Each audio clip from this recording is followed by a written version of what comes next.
అతడు దివ్య సుందరుడై తన తండ్రి ఇంట 3 నెలలు పెంచబడెను.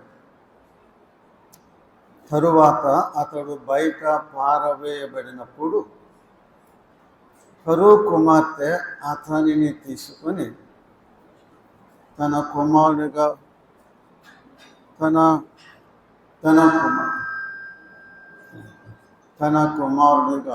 పెంచుకొనెను. నిర్గమాకాండము 11వ అధ్యాయం.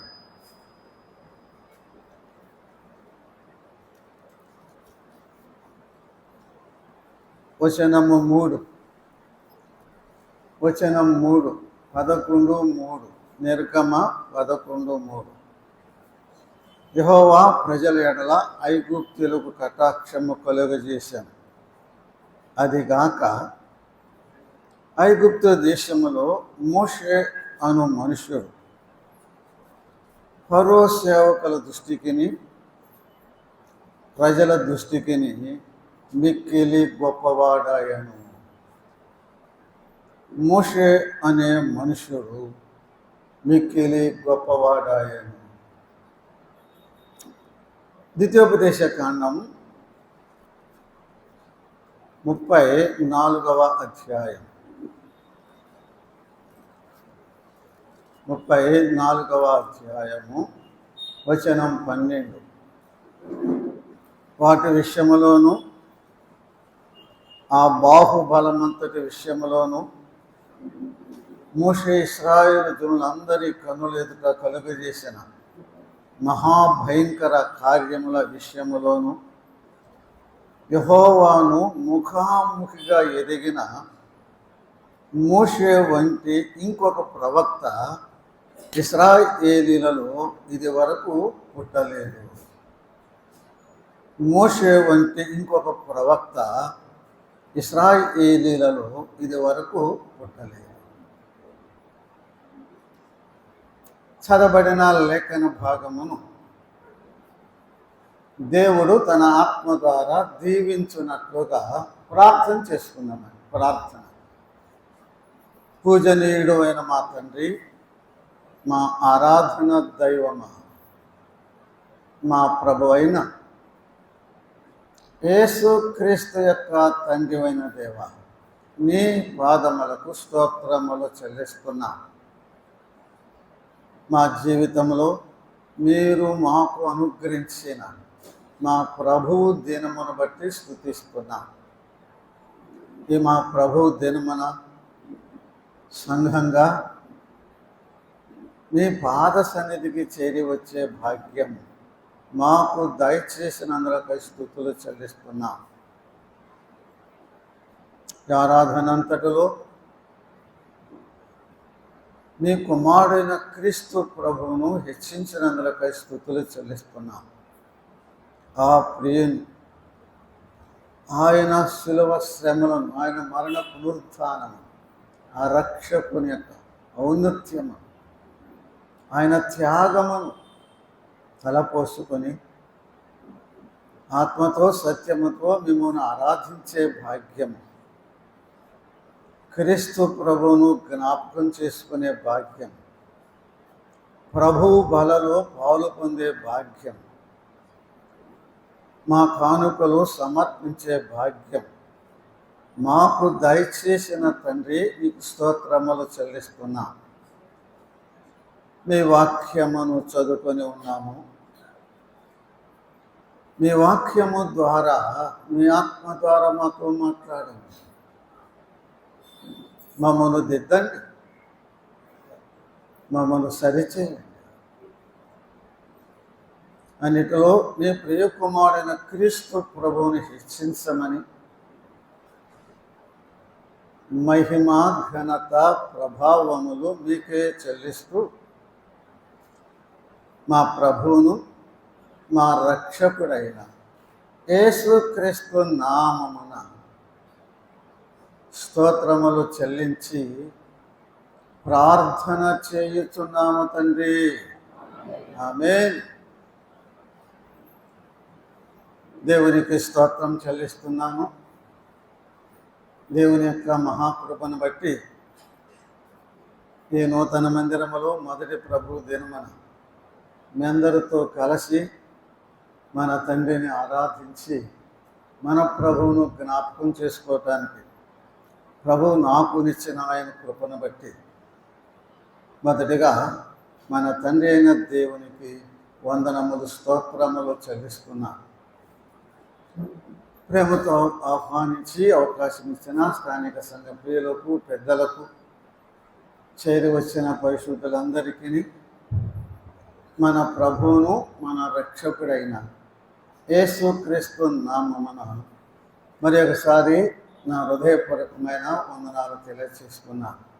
నా కొరకు, నా ఆరోగ్యం కొరకు, పరిచర్య కొరకు ప్రార్థన చేయాలని ప్రభు నామాన కోరుచున్నాను. దేహంలో బాగాలేదు పరిస్థితి, ప్రార్థన చేయాలి. మనం చదువుకున్న లేఖన భాగములు అపోస్తల కార్యం 7లో, నిర్గమ 11లో, ద్వితీయోపదేశకాండం 34లో మనం వచనాలు కొన్ని చదువుకున్నాం. మోషేను గుర్చిన సంగతులు మనం చదువుకున్నాం. మోషేను గురించి అపోస్తల కార్యములు 7వ అధ్యాయము 21వ వచనములో చాలా మరి విచారకరమైన మాట రాయించాడు పరిశుద్ధాత్మ. అతడు బయట పారవేయబడెను అనే మాట చూసుకున్నాము. ఎవరి గురించి ఆ మాట లేదు కదా. అతడు బయట పారవేయబడెను. నిర్గమ 11:3లో ఈ బయట పారవేయబడిన వాడు ఏమయ్యాడు? మీరు చెప్తారని, మిక్కిలి గొప్పవాడాయను. మిక్కిలి గొప్పవాడాయను. ద్వితీయోపదేశకాండం ఆఖరిలో మోషే వంటి ప్రవక్త ఇది వరకు ఇశ్రాయేల్లో పుట్టలేదు. మోషే వంటి ప్రవక్త ఇంకొకడు లేదు. మోషే పుట్టినది వేదల ఇంటిలో పుట్టాడు. మరి తల్లిదండ్రులు దాసులుగా, బానిసలుగా ఐగుప్తు దేశంలో ఉన్నారు. మోషే పుట్టిన ఇంటిలో వెండి బంగారాలు లేవు. మోషే పుట్టిన ఇంటిలో వారి తల్లిదండ్రులకు they have no gold.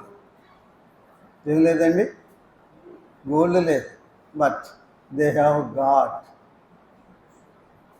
Gold లేదు కానీ, బంగారం లేదు కానీ ఎవరున్నారు ఆ ఇంటిలో? దేవుడు ఉన్నారు. అలాగన ధ్యానం చేస్తే ఎంత గొప్ప పాఠం. ఈనాడు గోల్డ్ ఉంటుంది చాలా ఇళ్లల్లో, ఎవరు ఉంటలేదు? దేవుడు ఉంటలేదు. మీ ఇంటిలో గోల్డ్ ఉంది, దేవుడు ఉన్నాడా? మోషే పుట్టిన ఇంటిలో ధనము, ఐశ్వర్యము, సంపద లేదు. ఆ ఇంటిలో ప్రార్థన ఉన్నది. ఏముందండి? ఆ ఇంటిలో ప్రార్థన ఉన్నది. మోషే పుట్టిన తల్లిదండ్రులు పేదవారే కానీ వారు విశ్వాసులు. వారు పేదవారే కానీ వారు ఎవరు చెప్పండి? విశ్వాసులు. మోషే జీవితం చాలా విచిత్రమైనది. బానిస ఇంటిలో పుట్టాడు, రాజ ఇంటిలో పెరిగాడు, మామ ఇంట మందను కాశాడు, దేవుని ఇంట సేవ చేశాడు.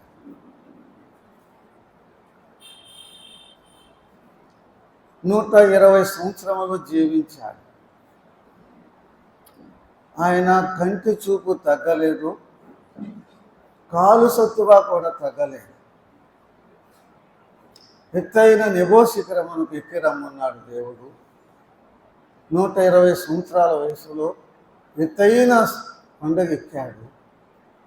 ఆ వాగ్దాన దేశము, ఆ ఎరుకో పట్టణం, ఆ ఖర్జూర చెట్లు, ఆ ఈత చెట్లు, ఆ దేశమును చూపించాడు. మోషే అక్కడే ఒంటరిగా చనిపోయాడు.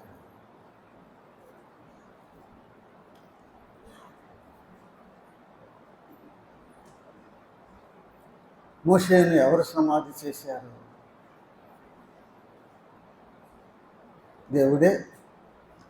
ఇంగ్లీషు బైబిల్లో ఆ మాట స్పష్టంగా ఉంటుందండి, తెలుగులో లేదు. God buried him. దేవుడు సమాధి చేశాడు. ప్రపంచ చరిత్రలో మానవ కోటిలో ఒకే ఒక వ్యక్తి దేవుని చేత సమాధి చేయబడినవాడు. ఒకే ఒక వ్యక్తి. యూదులు వారి గ్రంథాల్లో రాసుకున్నారు.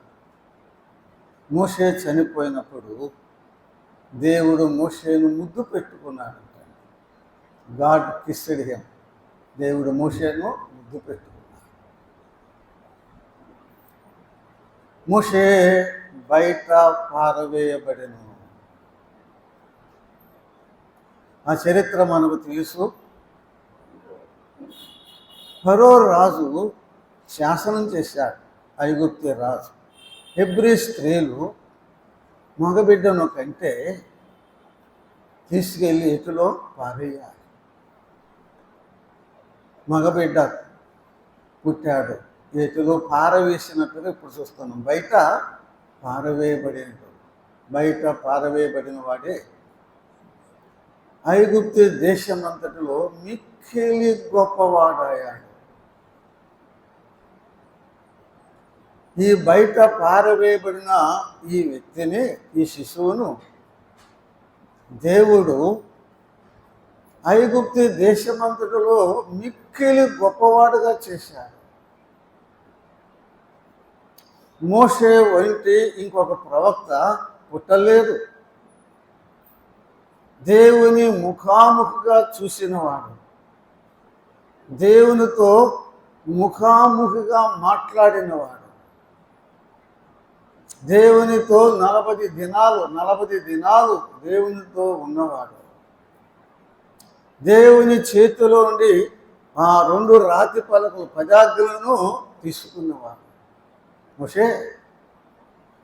మోషే ఎంత ధన్యజీవి. అయితే ఈ బయట పారవేయబడిన మోషే గొప్పవాడయ్యాడు. దేవుడు ఆయన గొప్పవానిగా చేశాడు. ఇందులో ఒక పాఠం ఉన్నది. మన యవనస్తులకు చాలా పాఠం ఉన్నది. సరిగా చదువుకోక, ఒకవేళ చదువుకున్న ఉద్యోగులు రాక, ఏదేదో లోకంలో స్నేహాలకి అలవాట్లయి మన పిల్లలే తల్లిదండ్రుల మీద దుబారా ఖర్చు చేస్తూ, జలసాగా తిరుగుతూ, తల్లిదండ్రుల మీద తిరుగుబాటు చేస్తూ, మమ్మల్ని ఎందుకు అన్నారు మీరు అంటూ ఉంటారు. అన్నారు కదా, మమ్మల్ని ఎందుకు అన్నారు, డబ్బు ఇవ్వలేను, కూడి పెట్టలేని వాళ్ళు అని, ఫీజులు కట్టలేని వాళ్ళు మమ్మల్ని ఎందుకు అన్నారు అంటారు. అంటున్నారు. కానీ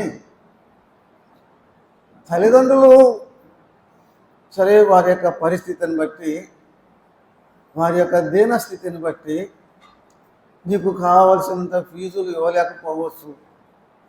మా బాబాయ్ ఒక ఆయన ఉన్నాడండి, 93 సంవత్సరాలు జీవించాడు. 92వ సంవత్సరం కూడా దున్నలు బండి తోలాడు.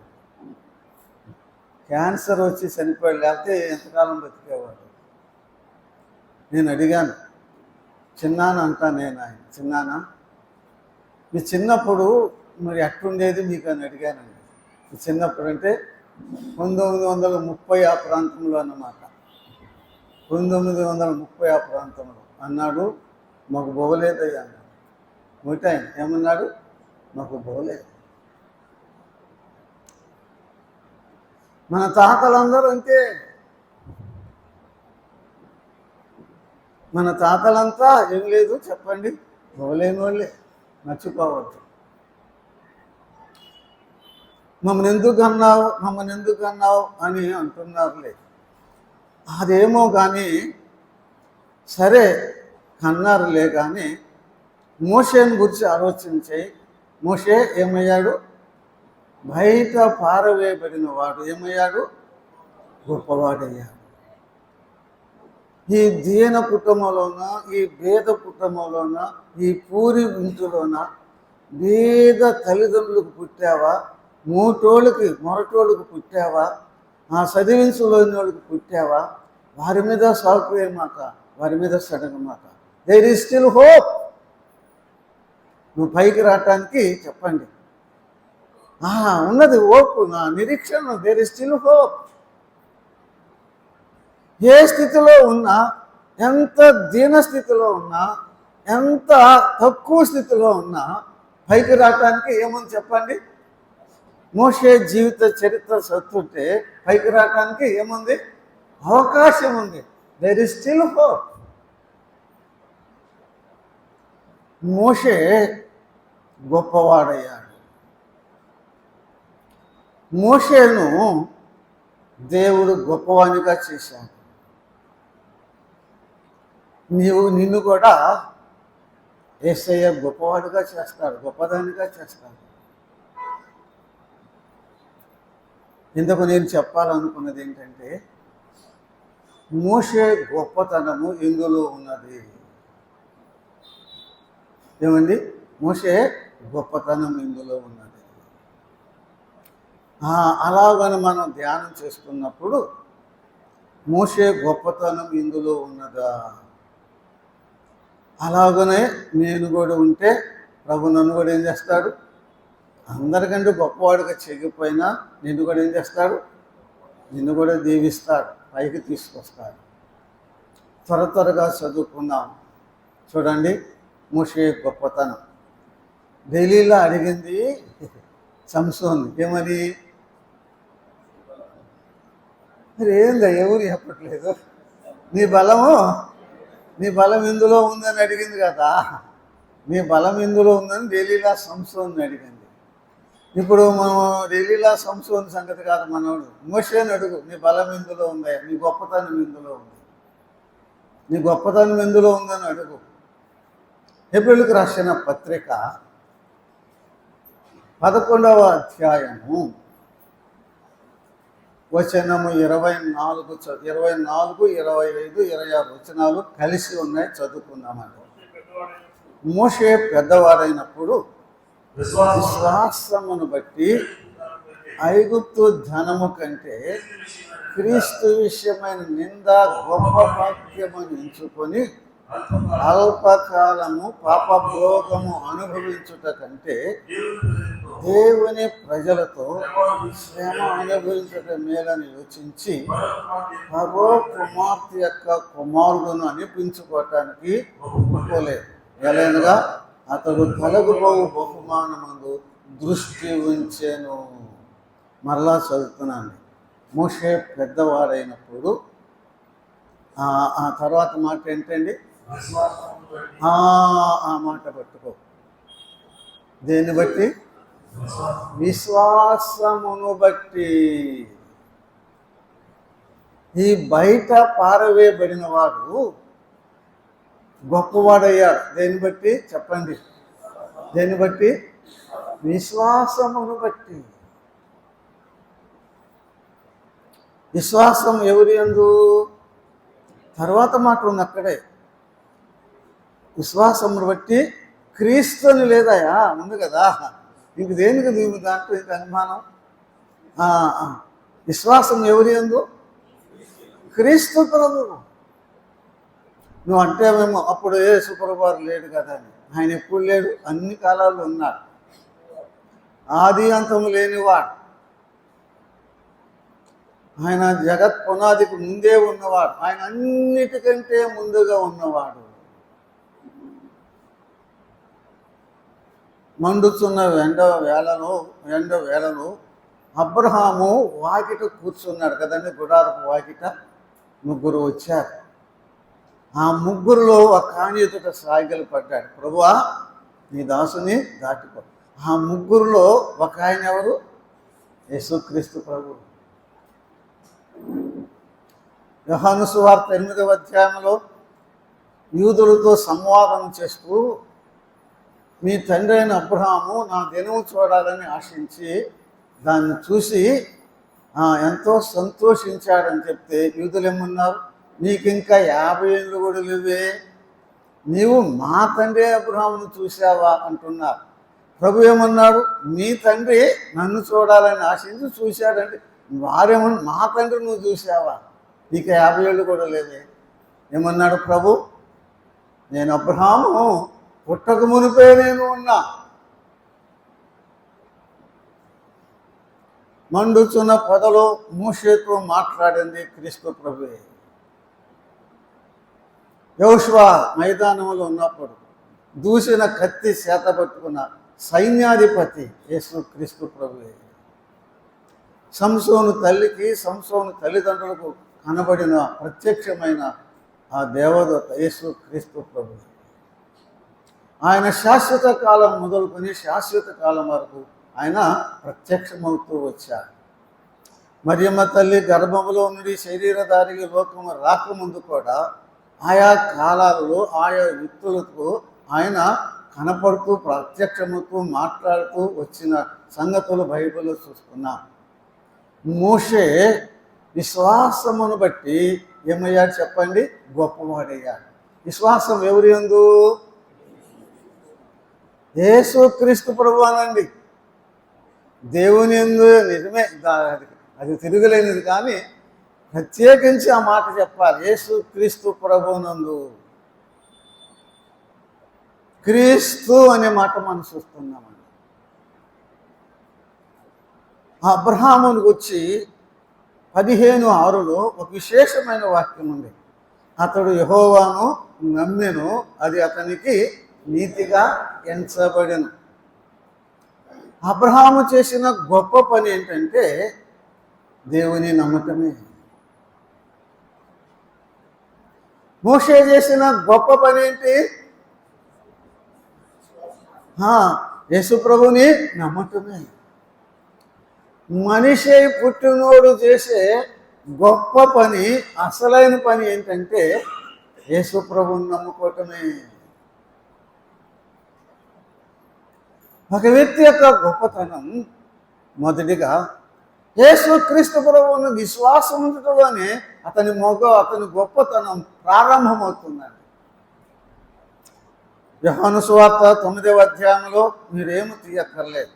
ఆ గుడ్డువాడికి చూపిస్తే పరిసయ్యులు శాస్త్రులు ఏం చేశారు? విలువేస్తే ప్రభువు అతన్ని కనుగొని అడిగాడు కదా, నువ్వు దేవుని కుమారునియందు విశ్వాసం ఉంచుతున్నావా అంటే అతడేమన్నాడు? ఆయన ఎవరో నాకు తెలియదు, ఆయన నీతో మాట్లాడుతున్నాడు, ఆయనను చూచుచున్నావు అన్నగానే నేను విశ్వాసముంచుచున్నాను ప్రభువా అని ప్రభు పాదములు ఎదుట ఏం చేశాడు? సాగిలో పడ్డాడు. That question determines your destiny. ఆ ప్రశ్నకు జవాబు నీ నిత్యత్వాన్ని నిర్ణయించింది. ఏం ప్రశ్న? నువ్వు దేవుని కుమారుని విశ్వాసం ఉంచి ఉన్నావా? నువ్వు దేవుని కుమారుని విశ్వాసం ఉంచావా? భక్తులు చెప్తున్నారు, బైబిల్ కూడా చెప్తుందిలేండి.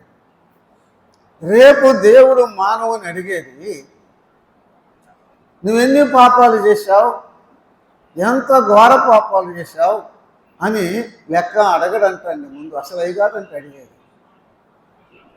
నిన్ను ప్రేమించి నా కుమారుని యేసుక్రీస్తు ప్రభువును నీ కొరకు లోకంలోనికి పంపాను. నిన్ను ప్రేమించి నా కుమారుని క్రీస్తు ప్రభువు నీ పాపముల వరకు నేను శిలువలో బలి చేశాను.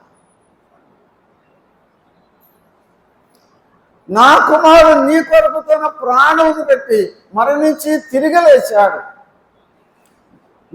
నేను పంపిన నా కుమారుని యేసుక్రీస్తు ప్రభువునందు నీవు విశ్వాసం ఉంచావా లేదా అని దేవుడు మొట్టమొదటి అడిగే ప్రశ్న అదే. ఏంటి? నా కుమారుడైన యేసు క్రీస్తునందు నీవు విశ్వాసం ఉంచావా లేదా? విశ్వాసం ఉంచితే రా అంటాడు, విశ్వాసం ఉంచకపోతే పో అంటాడు. పెద్ద పాపాలు, భయంకరమైన పాపాలు, ఇన్ని పాపాలు చేస్తే కాదు పమ్మునేది. ఈ విశ్వాసం ఉంచలేదు అంటే పొండి పో అంటాడు. విశ్వాసం ఉంచానయ్య అంటే లోపలికి రమ్మంటాడు. యేసు కుమారుని విశ్వాసం ఉంచేవాడే నిత్య జీవము గలవాడు. కుమారునికి విధేయుడు కానివాడు జీవము చూడడు కానీ దేవుని ఉగ్రత వాని మీద నిలిచి ఉండును. ఒకటి మోషే గొప్పతనం యేసు క్రీస్తు ప్రభువును విశ్వాసములో ఉన్నదండి, ప్రభువును నమ్ముకోవటంలో ఉన్నదండి. యేసు ప్రభువును నమ్మండి. నిన్ను నన్ను ప్రేమించి నీ కొరకు నా కొరకు కలువరి హీనమైన శివమరణం పొందాడు. పాప పరిహారంగా రక్తమంతా ఖర్చాడు. రక్షణ సిద్ధం చేసి చనిపోయి తిరిగి లేచిన యేసు ప్రభువును విశ్వాసం ఇచ్చావా? లేని ఎడలు ఇప్పుడే ప్రభు పాదాల మీద పడు. ఆ గుడ్డివాడు అన్నట్లుగా నేను విశ్వాసం ఉంచుతున్నాను ప్రభువా, నన్ను క్షమించమని వేడుకో. ఒకటి విశ్వాసం ఉంచాడు. యేసు ప్రభువును విశ్వాసం ఉంచడం ద్వారా ఈ బయట పారవేయబడిన వాడు అదే కాదులండి, ఆ సకల విద్యలు అభ్యసించిన వాడు యేసు ప్రభువును విశ్వాసం ఉంచడం ద్వారానే గొప్పవాడయ్యాడు. ముందుకు సాగిపోతున్నాం. అయ్యే వచ్చినాడు, మరలా చదువుకుందామని. మోషే పెద్దవాడైనప్పుడు విశ్వాసమును బట్టి ఐగుప్తు ధనము కంటే క్రీస్తు విషయమైన నింద గొప్ప భాగ్యమని ఎంచుకొని అల్పకాలము పాపభోగం అనుభవించుట కంటే దేవుని ప్రజలతో శ్రమ అనుభవించటం మేలని ఘోషించి ఫరో కుమార్తె యొక్క కుమారుడని అనిపించుకోవటానికి ఒప్పుకోలేదు. వీటన్నిటికీ నేను ఒకే మాట పెట్టుకున్నా, is a sacrifice for Christ. క్రీస్తు ప్రభు కొరకు మోషే చేసిన త్యాగములో ఉన్నది గొప్పతనం. ఏం చేశాడు? క్రీస్తు ప్రభు కొరకు ఏం చేశాడు చెప్పండి? త్యాగం చేశాడు. ఒకటి యేసు క్రీస్తు ప్రభువును విశ్వాసం ఉంచాడు. రెండవది తాను ఏ ప్రభువునందైతే విశ్వాసం ఉంచాడో ఆ ప్రభు కొరకు ఏం చేశాడు చెప్పండి? ఆ ప్రభు కొరకు ఏం చేశాడు? త్యాగం చేశాడు. ఈ సాక్రిఫైస్ ఏమేంటి? The treasures of Egypt, the pleasures of Egypt, the palace of Egypt, the power of Egypt. ఐగుప్తి ధనమును, ఐగుప్తి వైభవమును, ఐగుప్తి అంతఃపురమును, ఐగుప్తి అధికారము ఏం చేశాడు? క్రీస్తు ప్రభు కొరకు త్యాగం చేశాడు. వదిలేశాడు, త్యాగం చేశాడు. విశ్వాస జీవితము త్యాగ సహితమైన జీవితం, త్యాగరహితం కాదు, త్యాగ సహితమైన జీవితం. నీవు నేను యేసు ప్రభువును విశ్వాసం ఉంచామంటానికి ఒక రుజువు, ఏంటంటే ఒక రుజువు, we must sacrifice something for Christ. క్రీస్తు ప్రభు కొరకు ఎంతో కొంత, ఎంతైనా కొంత ఏం చేయాలి? త్యాగం చేయాలి. ఒక ప్రశ్న, ప్రభు కొరకు నువ్వేమైనా త్యాగం చేసావా? కొంతైనా త్యాగం చేసావా? ప్రభు కొరకు ఏమైనా నష్టపోయావా? కొంతైనా నష్టపోయావా? ప్రభు కొరకు ఏమైనా నిందలు పడ్డావా? అవమానం పొందావా? ఈ రోజుల్లో క్రైస్తవ్యం ఎలా ఉందో తెలుసా? మీ ప్రార్థనకు వస్తే మాకేమి ఇస్తారంటున్నారు. మీ ప్రార్థనకు వస్తే మాకేమిస్తారు? ప్రార్థన చేసుకుంటే మాకేంటి లాభం? నో, యేసు ప్రభువుని నమ్ముకుంటే త్యాగం చేయాలి. అది రుజువు అన్నమాట. నమ్ముకున్నాడు, రక్షించబడ్డాడు అంటానికి ఒక రుజువు ఏంటి చెప్పండి? నేను చెప్పా కదమ్మా, త్యాగం. కొంతైనా, ఏదైనా, కొద్దిగైనా ఏం చేయాలి? త్యాగం. భక్తులంతా త్యాగం చేశారు. మోషే త్యాగం చేశాడు, రూతు త్యాగం చేసింది కదండి, అబ్రహాము త్యాగం చేశాడు, మోషే త్యాగం చేశాడు. ఎస్తేరు కూడా ఏం చేసిందండి? ఎస్తేరు త్యాగం చేసింది. ఎట్లా? నేను నశించినా నశిస్తా, నేను వెళతా రాదు, నేను నశించిన నశిస్తా. చదువు Sundar Singh, Bhakt Singh, David Brainerd, David Livingstone, భక్తులందరూ పౌలు అన్నాడు, ఏవేవి నాకు లాభకరంగా ఉండినో వాటన్నిటినీ నష్టంగా పెంటగా ఎంచుకోను. యేసు క్రీస్తు కొరకు ఏవేవి నాకు లాభకరంగా ఉండినో వాటన్నిటినీ ఏమన్నాడు? నష్టంగా పెంటగా ఎంచుకున్నాను. ఆ ధనవంతుడు, ఆ పౌలు దరిద్రుడయ్యాడు, నష్టపోయాడు, కష్టాలనుభవించాడు, శ్రమల పాలయ్యాడు, ప్రాణము ధారపోసినంతగా ప్రాణము ధారపోసి త్యాగం. రెండవది మోషే గొప్పతనం ఇందులో ఉంది. ఇప్పుడే చెప్పుకున్నాం కదండి, ఆయన క్రీస్తు ప్రభు కొరకు చేసిన త్యాగం. మూడవదిగా 27వ వచనం చదువుకున్నాను. అప్పుడు అదే హెబ్రీయులకు రాసిన పత్రిక 11:27. విశ్వాసమును బట్టి అదృశ్యుడైన స్థిర బుద్ధి గలవాడై రాజాతనకు భయపడక ఐగుప్తుని విడిచిపెట్టారు. ఇప్పుడు మీరు చెప్పగలరు, ఇక మోషే గొప్పతనం ఎందులో ఉంది అమ్మా? స్థిర బుద్ధి. స్థిర బుద్ధి అంటే మోషేది స్థిర బుద్ధి అయితే మందే బుద్ధి. కనీసం ఆ మాటని చెప్పండి. మంది చంచల బుద్ధి, అస్థిర బుద్ధి. యాకోబు మంచం మీద ఉన్నాడు, చనిపోతాడన్నమాట. కుమారుని పిలుచుకున్నాడు, రండ్రా నేను మిమ్మల్ని ఆశీర్వదిస్తానన్నాడు. పెద్ద కుమారుడు వచ్చాడు, రూబేన్ కదా అని రూబేను వైపు చూశాడు. రూబేను నా పెద్ద కుమారుడు,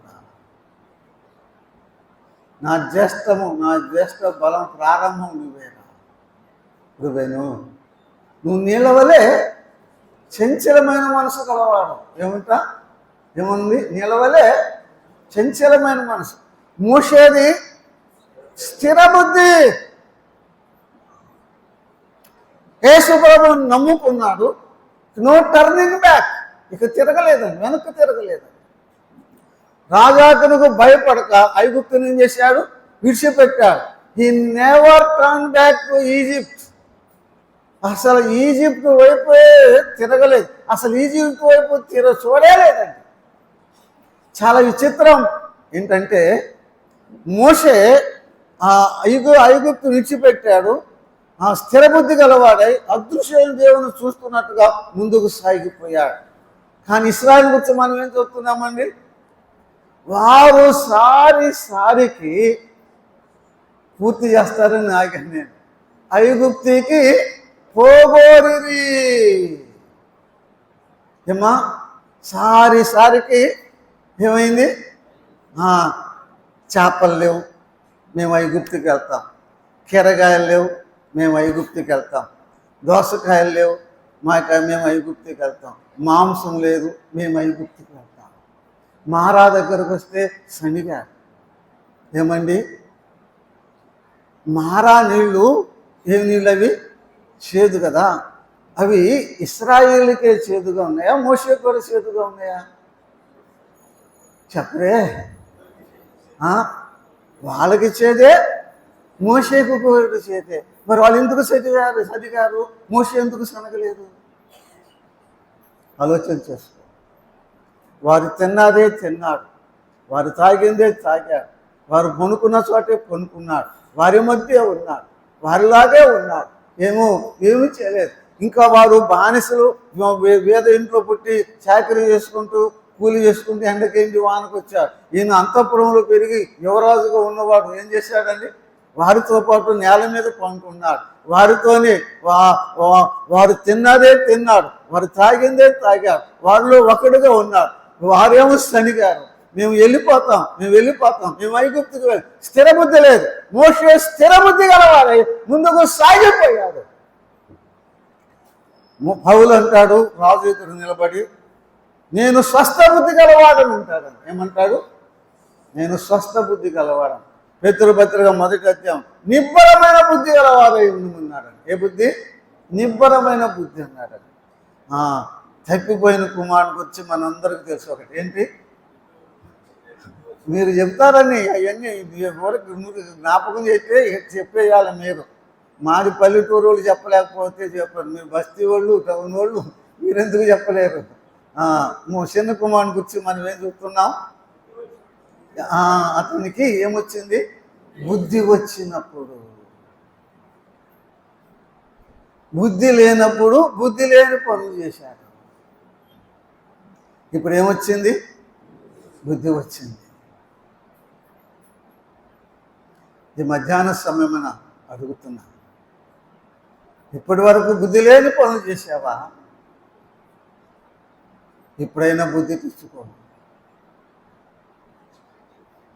మనమంతా బుద్ధి లేని పనులు చేసిన వాళ్ళమే. కానీ అతనికి ఒకనొక సమయంలో ఒకనొక దినమున అతనికి బుద్ధి వచ్చింది. ఈ మధ్యాహ్న సమయంలో బుద్ధి రావాలి. అతనికి బుద్ధి వచ్చినప్పుడు, నా తండ్రి ఇంట అనేక మంది పనివారికి కూలివారికి ఆహారం సమృద్ధిగా ఉంది, నేను ఇక్కడ ఆకలితో వస్తున్నా, నా తండ్రి వద్దకు వెళతా. నా తండ్రి, పరలోకమును నీకు విరోధంగా నేను పాపం చేశా, నీ కుమారుని అనిపించుకోవటానికి యోగ్యుడును కాను, నీ కూలివారిలో చేర్చుకొని నాకు ఇంత కూడిపెట్టమని అంటా నన్ను అక్కడే ఏం చేశాడు? లేచి వచ్చాడు. తండ్రి వద్దకు వస్తుంటే అంత దూరంలో ఉండగానే తండ్రి పరిగెత్తుకుని వెళ్ళి అతను మెడ మీద పడి ముద్దు పెట్టుకుంటాను, తండ్రి, పరలోకమునకు నీకును నేను విరోధంగా పాపం చేశా, నీ కుమారుడు అనిపించుకోవడానికి యోగ్యుడను కాను, నీ కూలివారిలో కనుక చేర్చుకొని నాకు ఇంత కూడిపెట్టు. నా కూలడు కాదురా, నా కూలివాడు కాదు, నా కుమారుడువే. ఎప్పుడు? ఇప్పుడన్నా బుద్ధి వచ్చిందా నీకు? బుద్ధి వస్తే నీకు మేలు, బుద్ధి వస్తే దీవెన. మోషే స్థిర బుద్ధి గలవాడై రాజాజ్ఞకు భయపడ, బుద్ధి స్థిరం. యేసు వెంబడింతునని ఆనాడే చయించితిని, వెన్ను తిరుగన్ వెన్నుకాడన్ నా యేసుడు చిన్న. నేను వెనుకాడను. లోకమా రమ్ముంటుందా? శోధనలా కృంగదీస్తున్నవా? పరిస్థితులా తారుకుని ఉన్నాయా? ఇంకెన్నెన్నో ఉన్నాయి. నేను వెనుకాడను. I have decided to follow Jesus. వెనక్కి తిరగలేదు. మోషే 3 సంగతులు చెప్పుకున్నాం. మోషే గొప్పతనం యేసు ప్రభు నమ్ముకోవటంలో ఉన్నది, ఆయనని శ్వాసం ఉంచటంలో. రెండవది, క్రీస్తు ప్రభు కొరకు ఆయన చేసిన త్యాగం. మూడవది, ఆయన యొక్క స్థిర బుద్ధి. సంఖ్యాకాండము 12వ అధ్యాయము వచనము 3 చదువుకుందామండి. సంఖ్యాకాండము 12వ అధ్యాయము వచనము 3. అందరూ మోషే భూమి మీద ఉన్న వారందరిలో మిక్కిలి సాత్వికుడు. గొప్ప సంగతి మనకు తెలిసిందండి. ఇప్పుడు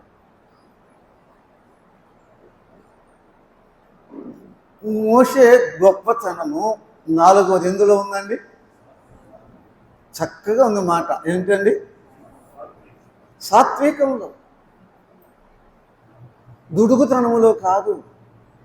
ఆవేశములో కాదు, కోపములో కాదు, ఉగ్రతలో కాదు, ప్రతాపం చూపించడంలో కాదు. ఎందులో ఉంది చెప్పరే? సాత్వికం. సాత్వికం. మోషే మిక్కిలి సాత్వికుడు.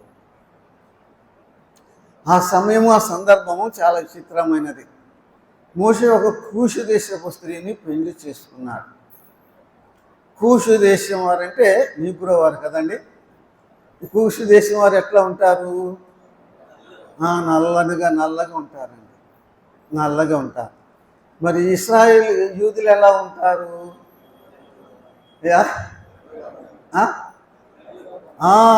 అసలు ఎంత తెలుపు అంటే విలాప వాక్యంలో చదువుకోండి. వారు పాల కంటే తెల్లని వారని ఉందండి. ఏముందండి? ఆ మాట ఉంది, మీరు చదువుకోండి. పాల కంటే తెల్లని వాడైన మోషే, ఆ దివ్య సుందరైన మోషే ఒక కూసు దేశపు నల్లమ్మాయిని చేసుకున్నాడు కాబోలు. అది మిరియాముకి ఇష్టం లేదు. మిరియాముకి ఇష్టం లేదు. అహరోను దగ్గరికి పోయి, చూడరా వీడేం చేశాడు అంది. ఏం చేశాడు? అదిగో కూసు దేశపు అమ్మాయిని చేసుకున్నాడు రా. మరి ఏం చేద్దాంలే అంటున్నాడు. ఎవరు? అహరోను. కాదు, నువ్వు అడగాలి. మనం తెల్లటి నల్లాన్ని తీసుకొస్తాడా మన ఇంటికి? అక్క నేను మొట్టుకి నీ వెనక వస్తాగా, నేను అడగ, నువ్వు అడుగు, నీ వెనక వస్తానన్నాడు. ఎవరు?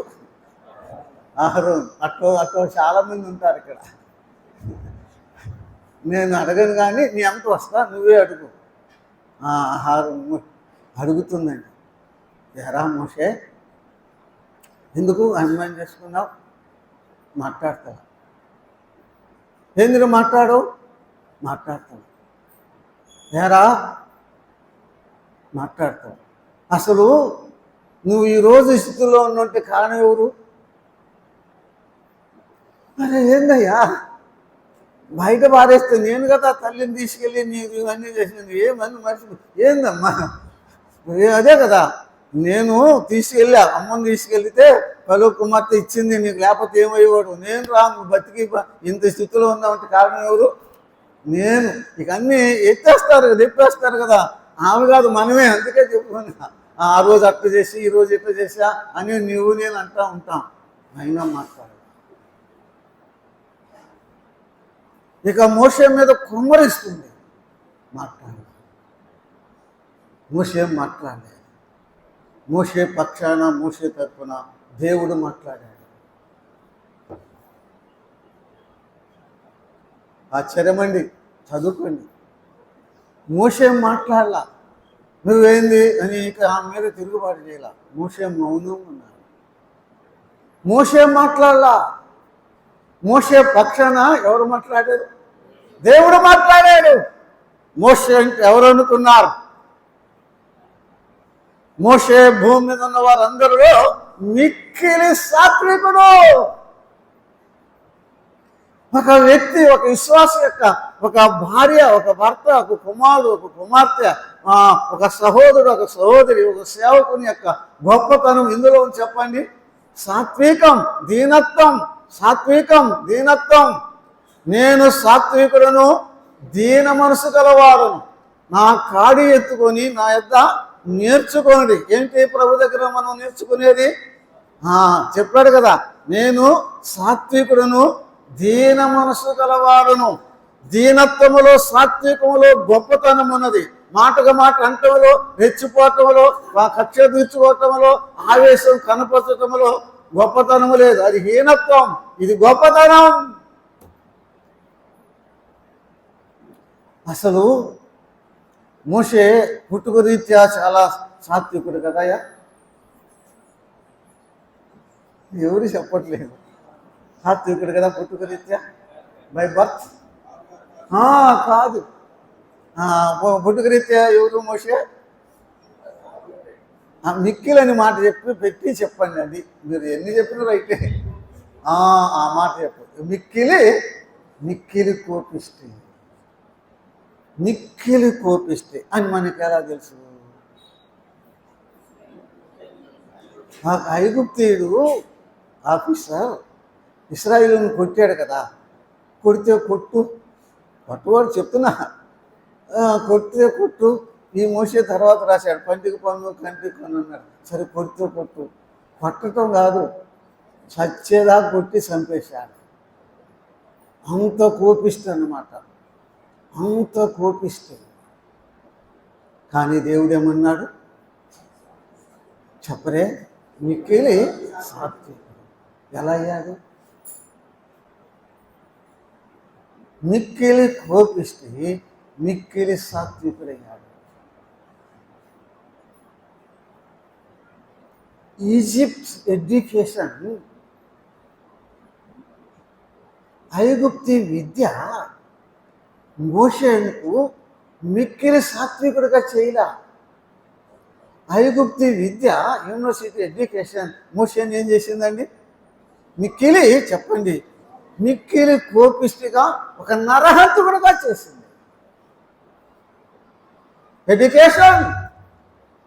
Education can't change the man.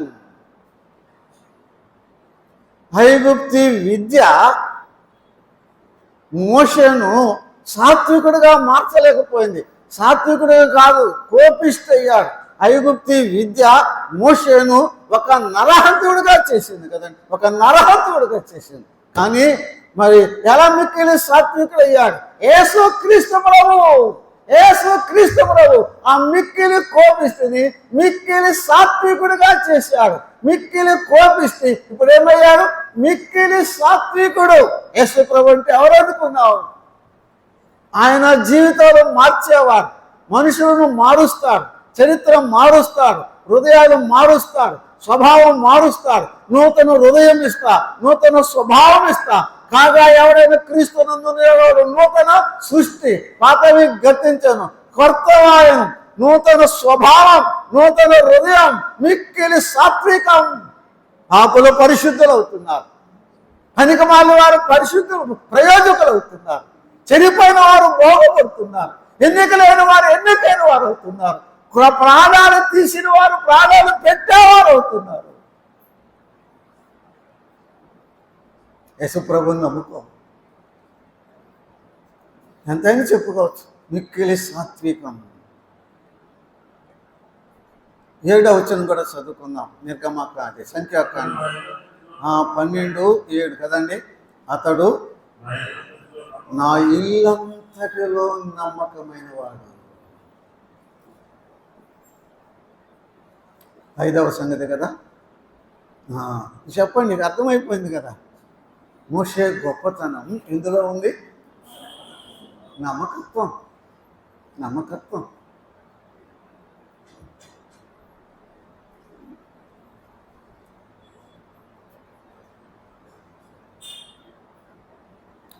ఆ సాక్ష్యం ఇచ్చింది దేవుడే. ఎంతటోడు నమ్మకత్వం అంట చెప్పండి.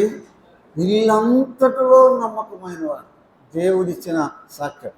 మోషే దేవుని ఇల్లంతటిలో నమ్మకమైన వాడు. అబ్బా, నిన్న మనం చెప్పుకున్నాం కదా, ప్రత్యక్ష గుడార నిర్మాణం కొరకు వారు తెచ్చి ఇచ్చారు కదండి. ఎంత ఇచ్చారు?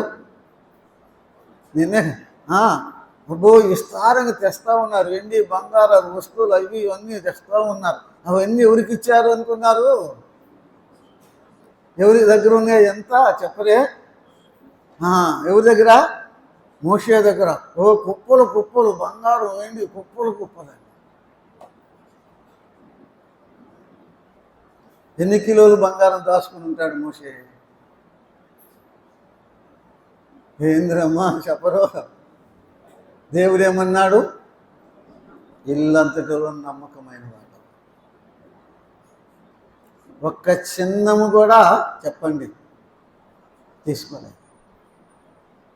అంతటిలో నమ్మకమైన వాడు. ఆయన ఆజ్ఞలు, ఆయన శాసనాలు, ఆయన నియమాలు, ఆయన సూత్రం ఒకటేంటండి, ఇక అన్ని మాటలండి. ఎంత గొప్ప సంగతి అండి.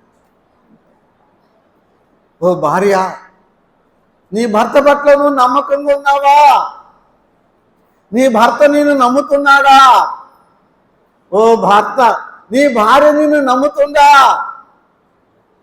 ఓ సేవకుడా, నీ ప్రభు నిన్ను నమ్మకమైన సేవకుడని చెప్పగలడా? ఓ పెద్ద, నువ్వు నమ్మకంగా ఉన్నావా? ఓ పిల్లలారా, మీ తల్లిదండ్రులు నమ్మకంగా ఉన్నారు. నేను నా ఇంట్లో యథార్థంగా నడుచుకుందును అన్నాడండి. ఇంటిలో యథార్థం అన్నప్పుడు ఏంటి? నాకు అర్థం కాల. ఇంటిలో నమ్మకం ఉంటాడండి. ఇల్లు ఎవరిది? ఆయనదే. మరి నా ఇంట్లో యథార్థంగా ఉంటానంటాడేంది? అంటే ఇల్లు అయినా, సొంత ఇల్లు అయినా ఇంట్లో కూడా చెప్పరే, నమ్మకంగా లేని వాళ్ళు చాలామంది ఉన్నారన్నమాట. అందుకు ఇంట్లో నీ ఇల్లు నీదే, కానీ నీ ఇంట్లో కూడా నువ్వు చెప్పరే నమ్మకంగా లేకుండా ఉన్నారు. అమ్మ, నేను టైం అయిపోయింది, ఊరకని చెప్తాను, మీరు ఏమనుకోవద్దు. మా అమ్మోళ్ళ ఇంటికి వెళ్ళి వస్తున్నానంటారు కదా, వెళ్తారు. 4-5 రోజులు ఉండి వెళ్ళి వస్తారన్నమాట.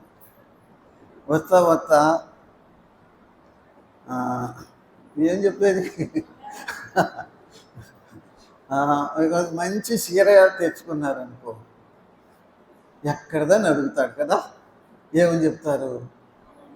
అబద్ధం ఆడుకొని చెప్పండి, మా అమ్మోళ్ళు పెట్టారంటారు కదా. ఉట్టిదే, నువ్వే తీసుకెళ్ళి కొనుక్కొచ్చుకొని మా అమ్మోళ్ళు పెట్టారంటారు. ఇక్కడే తెలిసిపోయింది నీ యథార్థత లేదు.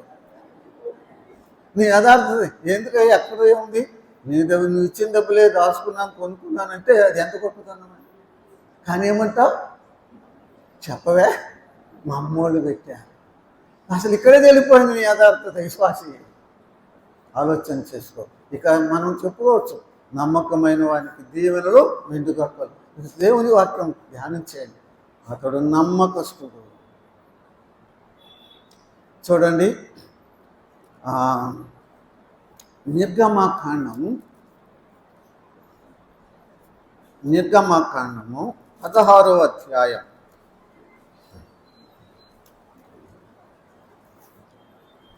నిర్గమకాండము 16వ అధ్యాయము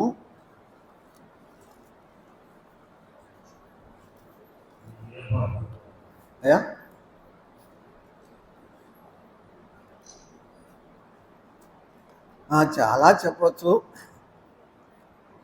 కాదులే, 15వ అధ్యాయము 24-25 చదువుతున్నాను. ప్రజలు, మేమేమి త్రాగుదామని మోషే మీద సణుగుకొనగా అతడు యెహోవాకు మొర్ర పెట్టెను. చాలండి. మారా నీళ్ళ దగ్గరికి వచ్చారు. మారా నీళ్ళు చేదైనాయి. ప్రజలు ఏం చేశారు? శనిగారు కదండి, అదే కదా. ప్రజలు ఏం చేశారు? శనిగారు. మోషే ఏం చేశాడు? మొరపెట్టాడు. There lies is greatness. మోషే గొప్పతనం అక్కడే చూస్తున్నాము. అటువంటి చాలా ఉదాహరణలు అక్కడ చూస్తున్నాము. నీళ్ళు చేదు, వారు ఏం చేశారు? శనిగారు. మోషే ఏం చేశాడు? మొరపెట్టాడు. ఈ క్రైడ్ అంటూ ద లార్డ్. మోషే మొరపెట్టాడు. ఆ మొర సరే, ఎన్నిటి కలిసి ఒకే మాట, ప్రార్థన అండి. ఆయన మోషే ఏం చేశాడు? ప్రార్థన చేశాడు. ఇప్పుడు మీరు చెప్పండి, చాలు. మోషే గొప్పతనం ఎందులో ఉంది? ప్రార్థనలో ఉంది. ప్రార్థనలో ఉంది. అబ్బో, ఇక జీవితం అంతా ధ్యానం చేసుకోండి. అసలు ఎన్నిసార్లు ఈ క్రైడ్ అంటూ తలాడు, ఈ క్రైడ్ ఎన్నిసార్లు ఉందండి. మోషే గొప్పతనము ప్రార్థనలో ఉంది. మోషే ప్రార్థిస్తే ఎర్ర సముద్రం పాయలై. మోషే ప్రార్థిస్తే ఆకాశం నుండి మన్నా కురిసింది. మోషే ప్రార్థన శక్తివంతమైన ప్రార్థన. 32వ అధ్యాయంలో మోషే దేవుని సన్నిధిలో, అయ్యా ఇశ్రాయేలును కాపాడు, కాపాడు, అయ్యా అబ్రహాం, ఇస్సాకు, యాకోబును చేసిన నిబంధన జ్ఞాపకం చేసుకో, ఇక్కడే వారిని నశింపజేస్తే ఐగుప్తులు ఏమంటారు? కాపాడు, కాపాడు అని మోషే ప్రార్థన చేస్తున్నాడు. యెహోవా సంతాపపడ్డాడు. దేవుడు ఇశ్రాయేలు మీద రావాల్సిన ఆ ఉగ్రత మోషే ప్రార్థన చేసిందని మార్చివేసింది. మోషే దేవుడి హృదయాన్ని మోషే ప్రార్థన తిప్పివేసింది. Moses prayer change the mind of God. మోషే ప్రార్థన దేవుని మనసును, దేవుని హృదయాన్ని తిప్పివేసింది. ఇశ్రాయేలు మీద కోపం కృమ్మరించబోతుంటే మోషే అడ్డుపడి ప్రార్థన చేస్తే అక్కడే యెహోవా ఆ కీడు విషయమై సంతాపపడెను. Moses prayer made God to repent. ప్రార్థన 40 దినాలు కొండపైన ఉన్నాడు, నీళ్లు లేవు, ఆహారం లేదు. దిగి వస్తే మోషే ముఖం ఎలా ఉంది? ప్రకాశించింది.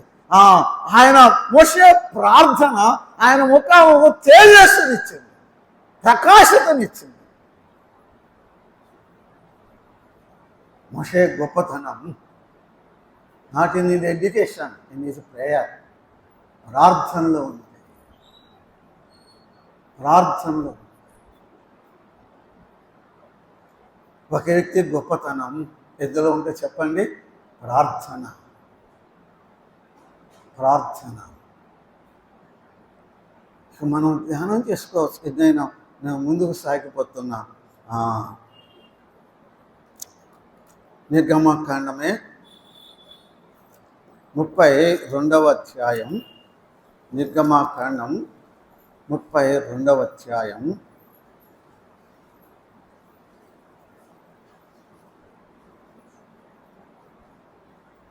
31వ వచనం. అప్పుడు మోషే ప్రజలతో యెహోవా యొద్దకు తిరిగి వెళ్ళి, అయ్యో ఈ గొప్ప ప్రజలు గొప్ప పాపం చేసిరి.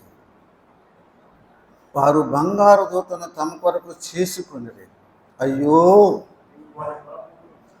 నీవు వారి పాపమును ఒకవేళ పరిహరించితివా, లేని ఎడల నీవు రాసిన నీ గ్రంథములో నుండి నా పేరు తుడిచివేయమని బతిమాలుచున్నాను. వివరంగా చెప్పుకోవడానికి సమయం లేదు. ఇశ్రాయేలు దూడం చేసి పండుగ చేస్తే దేవుని కోపం రగిలింది కదండి. సరే, అది అధ్యాయం అంతా చదువుకోండి. మరలా దేవుని సన్నిధికి వెళ్ళాడు. మొత్తం అక్కడే కొండ మీద దిగి రాకముందే ప్రార్థన చేశాడు. యెహోవా సంతాపపడ్డాడు. మరలా దిగి వచ్చి వారిని క్రమపరిచాడు, వారి క్రమశిక్షణ చేశాడు. మరలా దేవుని సన్నిధికి వెళ్ళాడు. దేవా యెహోవా, వారి పాపమన్నా క్షమించు, నీ గ్రంథములోంచి నా పేరన్నా తుడిచివేయి. కాదు, వారిని కాదు తుడిచేసేది, నన్ను తుడిచి. వారిని కాదు తుడిచేసేది, నన్ను తుడిచేది. His love for his people. మొదటి వచనం చదువుతాయా? ప్రార్థన చేసుకుందాం. మొదటి వచనం చదువుతావా? మొదటి వచనం 32:1 నిర్గమకాండం.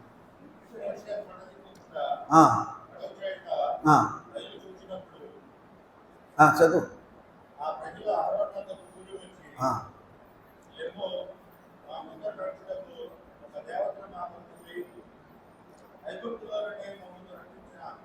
ఈ మోషే అనేవాడు ఏమాయనో. చాలు. ఏమన్నారండి? 40 రోజులు కొండపైన ఉన్నాడు, ఎలకొసల పైన ఉన్నాడు. ఆలస్యం చేస్తే ఏమన్నారు?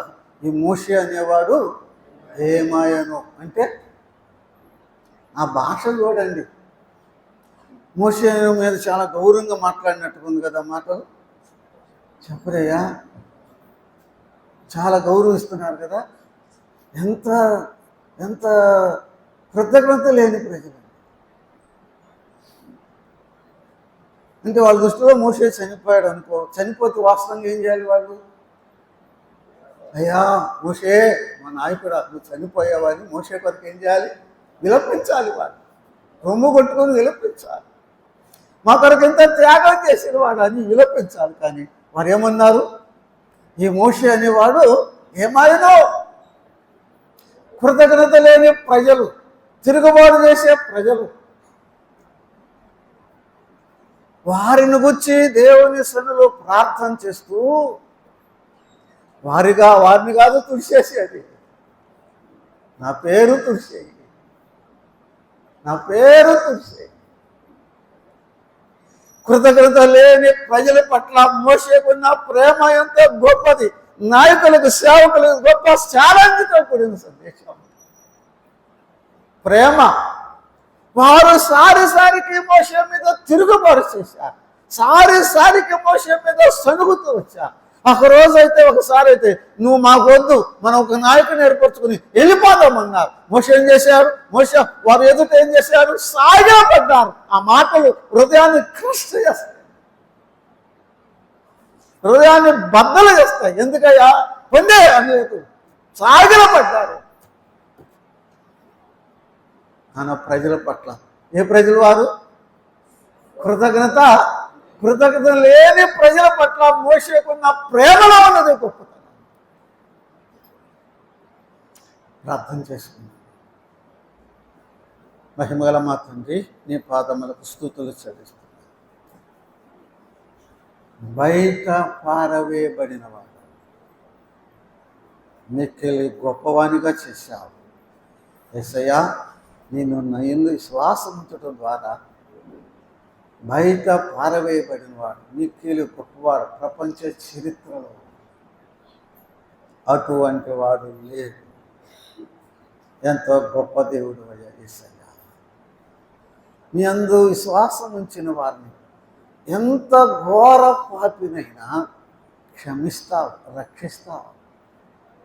అంతేకాదు, ఆ ఎన్నికలేని ఆ వ్యక్తిని ఎన్నికైన వాడిగా చేస్తావు. ఆ భక్తిహీనుని భక్తుడిగా చేస్తావు. యేసు ప్రభువా, నిన్ను నమ్ముకున్న మేము ఎంత ధన్యులమయ్యా. ఈ సమూహంలో ఇక నమ్మని వారు ఉంటే నిన్ను నమ్ముకొని నీ రక్షణకు వారసులయ్యే భాగ్యం ఇచ్చింది. తర్వాత మాట్లాడమైనా మీ రాసును మరుగుపరిచి మీ కుమారుని హెచ్చించను నా ప్రభువును మా రక్షకుడైన యేసుక్రీస్తు నామమున ప్రార్థన చేస్తున్నాము తండ్రి. ఆమేన్. అందరికీ వందనాలు.